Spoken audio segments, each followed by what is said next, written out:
สบายดีพ่อแม่พี่น้องเนาะสวัสดี FC เด้อเนาะยินดีต้อนรับสู่ช่อง YouTube บ่าวบางวิถีชีวิตมื้อนี้มาเบิ่งสภาพนายสร้างเพิ่นกำลังจัดงานอ่าเกมสีได้เฮ็ดบ่อนของทางไฟน้องสายฟ้าดิเด้ โอ้ยลุยแดดเลยเนาะเพื่อเพื่อน้องสายฟ้าบ่าวนงทำได้สู้เอ้ยเนาะเพื่อนว่าซีคุดทางหน้าลงประมาณ50แล้วคุดทางหลังนี่70เนาะก็เลยสิมาจัดการเพื่อนพี่น้องเนาะเดี๋ยวมันแล้วไว้ๆเนาะบ้านนงเนาะได้ว่าในคันว่าเฮาบ่เฮ็ดนี่แหละตอนแรงแล้วแหละเฮาอยากหย่อเนาะ นี่เดี๋ยวย้อย แล้วก็เฮามีเวลาแค่มื้อนี้จนค่ำแล้วก็มื้ออื่น8โมงเฮาก็กลับเมื่อเลือกตั้งเป็นผู้มีเกียรติพ่อแม่พี่น้องเนาะเป็นผู้ถือเกียรติเลยแหละมื้ออื่นตอน7-8โมงบางทีก็เป็นผู้ถือม้อนก็เป็นไปได้นะ บางทีเฮาสินอนนั่นเด้เนาะก็เลยว่าพากันคุดก่อนพ่อแม่พี่น้องเอ้ยเนาะว่าบางกับสีล้ำตัวนั้นให้ได้ ได้แล้ว 50ได้แล้วบ่โอ้แสดงเบานงเพิ่นจัดการแล้ว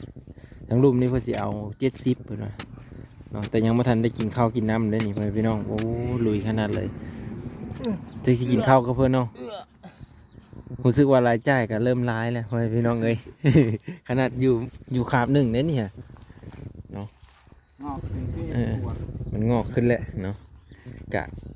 จักสิว่าอันนั้นเนาะเฮาก็ซื้ออยู่ซื้อกินนั่นแหละเนาะก็กินเองนี่นะพ่อแม่พี่น้องเอ้ยแต่ว่าเฮาบ่ทันได้มีรายรับอีหยังนั้นนะ 70โอ้ เลิกเติบเด้ 70แล้วนะ คันเฮาซุบคุ้มลงไปนี่แสดงว่าป้อนไม่ได้แล้วก็งัดขึ้นยากเนาะเป็นจะได้กะ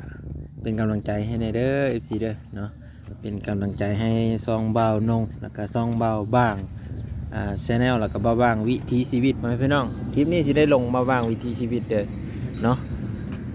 หับสมยาวๆให้แน่เพื่อนพี่น้องเลยเป็นซ่องใหม่ก็ว่าได้ที่ว่ายอดวิวยังบ่ทันได้มีชั่วโมงเลยนะชั่วโมงศูนย์เลยก็ว่าได้เพื่อนพี่น้องแล้วก็เบาบ้างสิเริ่มเฮ็ดใหม่นะเนาะเป็นกำลังใจให้เด้อพี่น้องเด้อเนาะซ่องเก้าก็โอ้ยลงไปกับ85%คือเก่าจึงอยู่พี่น้องเจ้าเพิ่นเป็ดเนี่ยเลยหรือเป็นนำสัญญาณกันพี่จักเนาะบ้านน้องสายฟ้ากับบางบ่อนก็ไม่มีบางบ่อนก็มีเพื่อนพี่น้อง 75จะเดินบ่ แม่นตั้งแต่โอ้ก่อนสินอนรับดิ นอนลงคลิป ยูเปจนรับเพื่อนพี่น้องเอ้ยพี่ลึกจังวะพี่ลึกพี่โหล เฮ็ดคุ้มหน่อยผัดควัดขึ้นยาก อืมอืมอืมเนี่ยเพื่อนพี่น้องเอ้ยเราได้สิคุดกุมซอยเปิ่นเลยมันแล้วซะเนาะเบิ่งตัวนี้ก่อน